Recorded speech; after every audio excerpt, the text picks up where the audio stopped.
Hi, welcome back. If you are new here, my name is Rama. I'm a Ghanaian. I recently moved to Canada, and on this channel, I share how Canada is unfolding for me, including fashion, vlogs, lifestyle, a little bit of cooking, cause who doesn't love to eat? and we will also be sharing useful information that can change your life. No, change your life is too extreme. Useful information. Okay, we'll be sharing useful information. Today's video, I'm going to show you how to apply for a visit or tourist visa to Canada. I know, right? My very first YouTube video was a travel vlog of me leaving Ghana to Canada, and since then my phone has been flooded with messages, questions here and there. Rama, how did you get your visa? How did you apply? Did you use an agency? Did you use an agent? So I decided, why not make a video and address all these questions. You never know who you are helping out there. I did not use an agent, okay, because the agents, their fees no way. Who wants to pay $2,000 for a visit visa, which doesn't include flights and accommodation or even visa fee? So the $2,000 is just their fee. I felt it was too much, and this is something that I could. Right, so in this video, I'm going to take you through a step-by-step guide on how you can apply for your visit or tourist visa yourself. They all fall under temporary residence. So in case you hear me using that term, don't get confused. They all fall under the same category. Okay.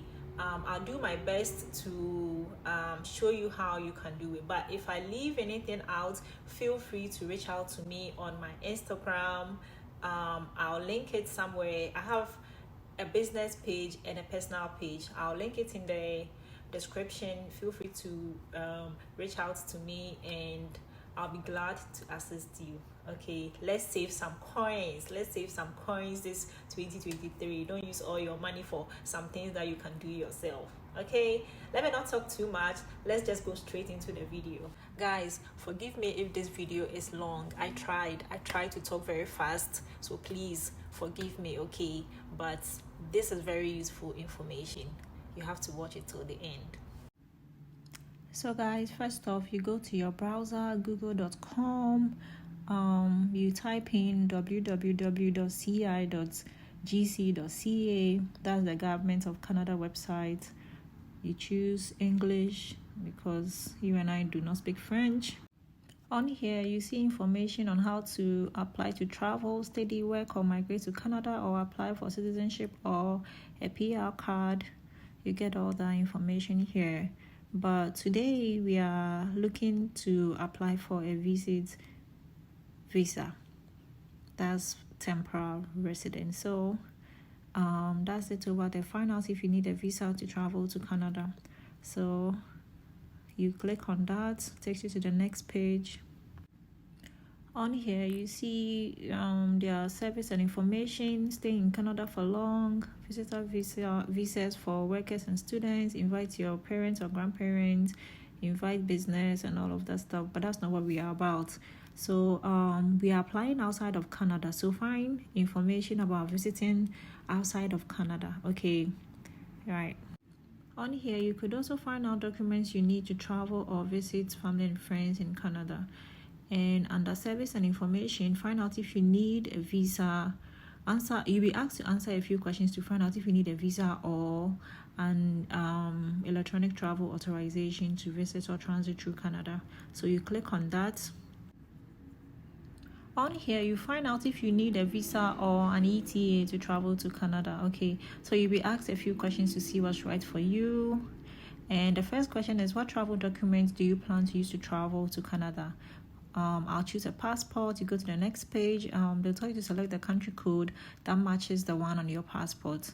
In my case, I'm traveling from Ghana. I'm applying from Ghana, so you type in Ghana.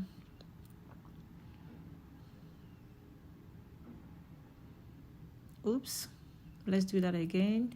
When you type in your country, you're supposed to choose from the list. So let's type Ghana, and then we choose from the list provided. Okay, and then next question, are you a dual Canadian citizen? Nope. So next question, you choose no, and then you click on next question. Are you a lawful permanent resident of the US, or do you have official proof of this status? No, we don't have a green card, so we choose no. And next question, what do you plan to do in Canada? Visit as a tourist, visit family, transit through Canada, attend a meeting or conference or trade show, study or work. So over here you choose whichever is applicable to you. Okay, yeah, so let's choose visit as a tourist in this case. So let's click on that, visit as a tourist. Then we go to next question, and then this is where they tell you the type of visa that you need. So you need a visitor visa. Okay, kindly note that this answer will vary for each person, okay, depending on how you answered the previous questions. But for the purpose of this video, we chose visit, which is like a temporal residence. For a visit of up to 6 months, for most purposes, it will cost $100 Canadian. This is why I say you don't need an agent to do this application for you. You can do it all by yourself. Well, unless you have $2,000 to give someone for free. So let us get some details about the visitor visa.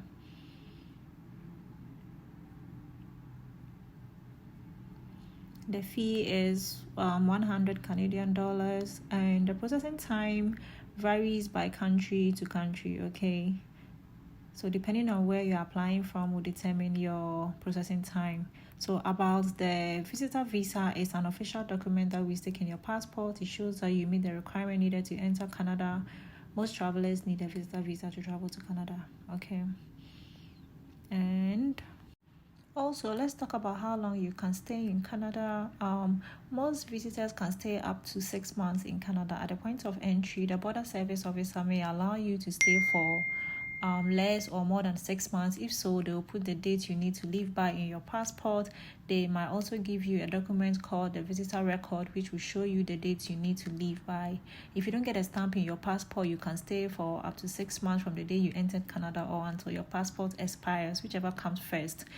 If you need a stamp, you can ask the border service officer for one. If you arrive at the airport that uses primary inspection kiosk, ask the border officer after you finish at the kiosk. One thing I want you guys to really take note of is to make sure that you need a visitor visa before you apply. You may need a visitor visa or an ETA. Okay, the entry documents you need depends on the type of travel documents you plan to travel with, the country that issued your travel documents, your nationality, your method of travel to Canada for this trip. Yeah, another important thing that I want you to note is the processing time for your application, okay? You need to know, so in case there are any delays on your application, you can follow up on your application. So let's see how long it takes if you're applying from Ghana. So here goes. They'll ask what kind of visa are you applying for.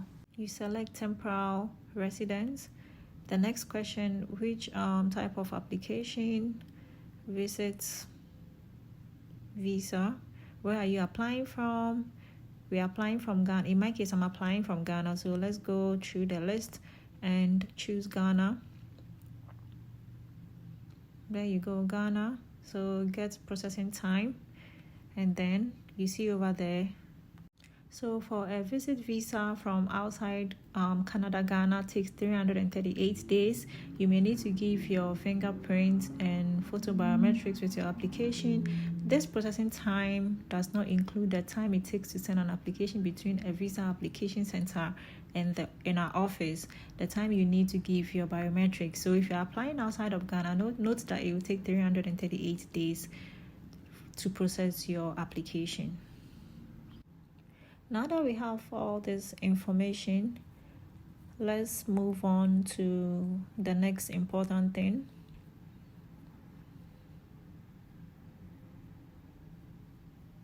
Okay.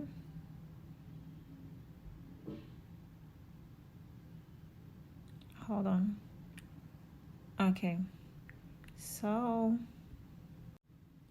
let's look at who is eligible to apply for a visit visa.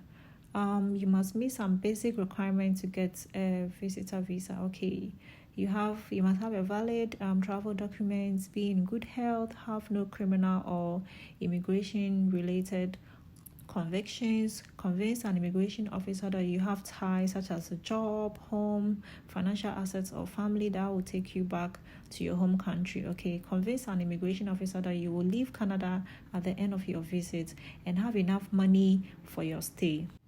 The amount of money you should have depends on how long you are going to stay, or if you are going to stay at a hotel, or if you are going to stay with friends. Right. Some people are not admissible to Canada, which means that they are not allowed to enter into the country. Okay. Persons who are involved in criminal activities, human rights violations, or organized crime.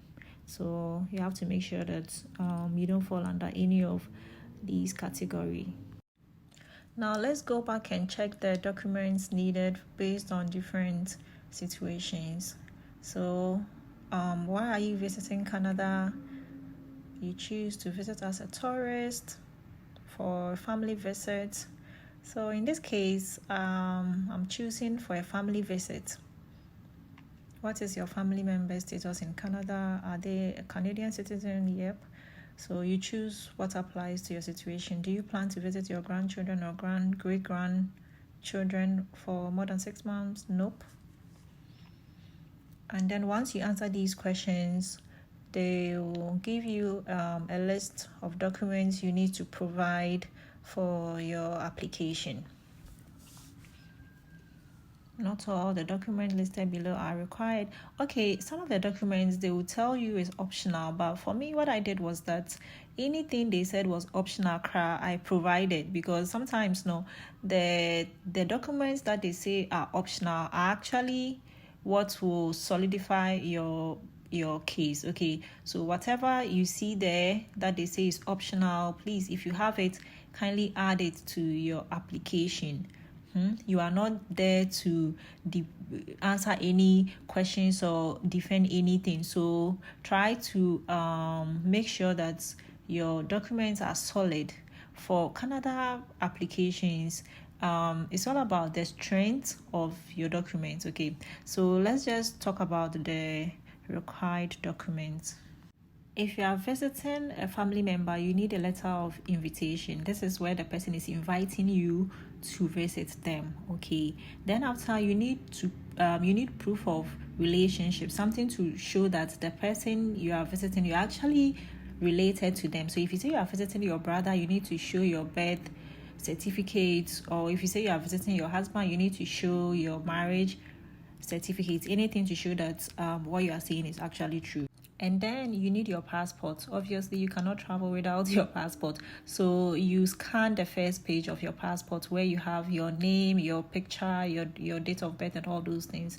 You scan it and add it. And then you need travel history. If you are someone who have traveled around, like if you've been to US, UK, Dubai, you need to add proof of all that in your application. That one they say is optional, but my brother, my sister, just do it. Okay.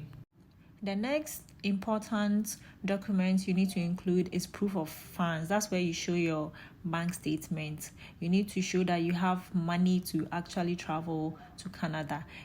So you need at least 6 months bank statement. Please don't just take somebody's money, you put it in your account, and in a day or two you take the money out and you print your bank statement and you take it. No, the immigration officer will know. Okay, he will know. It's a major red flag. The next document you need to include is your employer information. This will show that you have a stable job back home and that you will return to your home country after your visit. And if you are a business owner, do well to attach your business registration certificate to the application. That will prove that you have something back home and you are not going to stay in Canada. They will also require your family information. Is very important. Make sure the information you provide is very accurate. They will require a digital photo of you. They will require purpose of travel. That's the itinerary. And then there's a letter of explanation. This is where you explain yourself why you want to visit Canada. Please, if you cannot write this letter, find someone to write it for you because it's very, very important. Right, so kindly read through the supporting documents for your visit, and if I left anything out, please do well to add it. Okay, so let's get to how to apply for your visa. Before you apply for your visa, visitor visa, make sure you have all the documents you need, which we have already discussed. So if you don't have those documents, make sure you get them before you begin. Find out what you need to do for your biometric. Okay, that's your fingerprint and your photo. If it's your first time applying for a Canadian visa, you have to go get your biometrics done, which is about 85 Canadian dollars. Now, this is where you get detailed instructions for your situation. Okay, so here you answer some questions to get instructions on how to apply for your visa.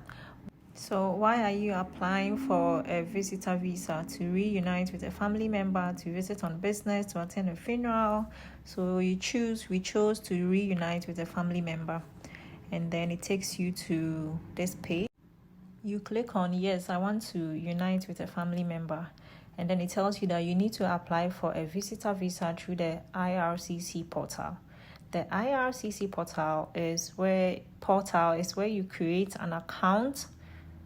You create an account and sign in. If it's your first time using the IRCC portal, they will ask you for your email and give you a code to sign up for an account.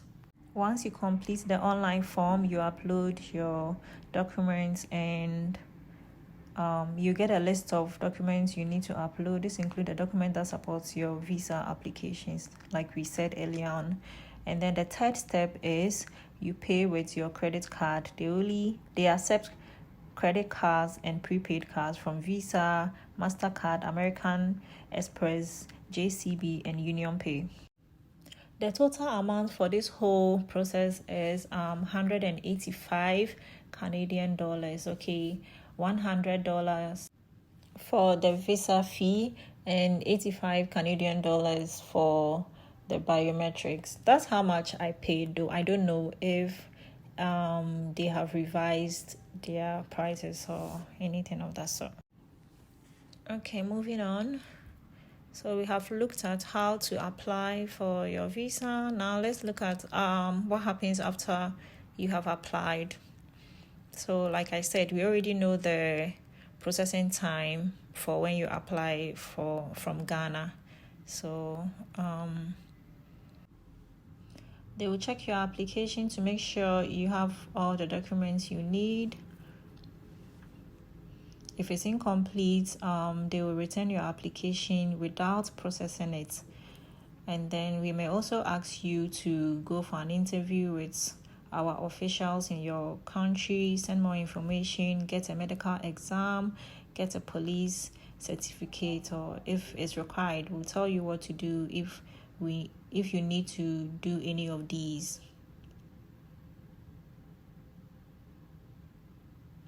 So processing time depends on the visa office, and if you need to do any extra steps listed above, they will return your passport and any other original documents to you. Also, there's a new way to check the status of your application. You find all that on this page. Your girl is getting tired. Oh my God. I hope I was able to help anyone who is trying to apply for a visa. If you don't understand anything or if I left anything out, do well to contact me and I'll help you to the best of my ability. Okay. I'm tired. Like, I'm getting tired. During Ramadan, we don't talk plenty, but yeah. Before you leave for Canada, make sure you bring your documents with you, and then if you were invited by a family member, make sure you have that invitation letter with you as well. Kindly note that a valid visa and travel document does not guarantee that you can enter Canada. Upon arrival, they will check your identity to make sure that you are the same person who was approved the visa in your hometown. When all this goes well, the border officer will stamp your passport or let you know how long you can stay in Canada. I wish you all the best. If you're applying to come to Canada, I wish you all the best in your application, and I hope that I was able to help. Please like, comment, subscribe to my channel, and see you in the next one. That brings me to the end of the video. Thank you so much for watching. If you learned anything today and you don't subscribe, God is watching you. Okay, bye. See you in the next one.